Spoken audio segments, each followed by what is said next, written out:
Welcome to the show. I'm Chris Oldcorn. Our first story is about young people, those of you under 40, a demographic I wish I was still a part of. 33% of all the cases of COVID-19 in Canada are with people under the age of 40. We now have 4,186 cases of COVID-19 according to Public Health Canada. 29% of those cases are people between the ages of 20 and 39. For people under the age of 19, they account for 4% of all the cases of COVID-19 in Canada. That works out to 33% of the cases for COVID-19 are people under the age of 40.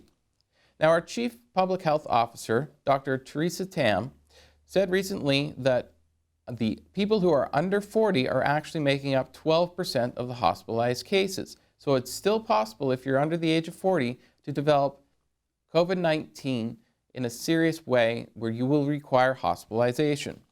Now, Steve Hoffman, who's a professor of global health law at York University, said the following: 12% is still a significant number that should make any young person stop and pause to recognize that this represents a threat not only to the elder members of society, but to everyone.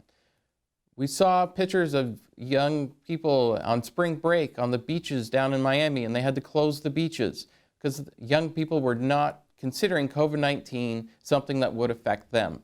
However, 33% of all the cases for COVID-19 are people under the age of 40. Young people are not invincible. I know when I was younger, I thought I was invincible. That's a trait that a lot of young people have. You think you're going to live forever, and that nothing can harm you, and there's no disease or anything that can, put your life off track. However, that's not always the case. Now, the other thing that's very important here is that young people then get in contact with older people. You visit your parents or your grandparents, and then guess what? If you have COVID-19, you can then pass it on to them, and they are, yes, in the group of individuals who are more susceptible to developing a serious case of COVID-19. So it would be wise if you didn't go out in public if you don't have to.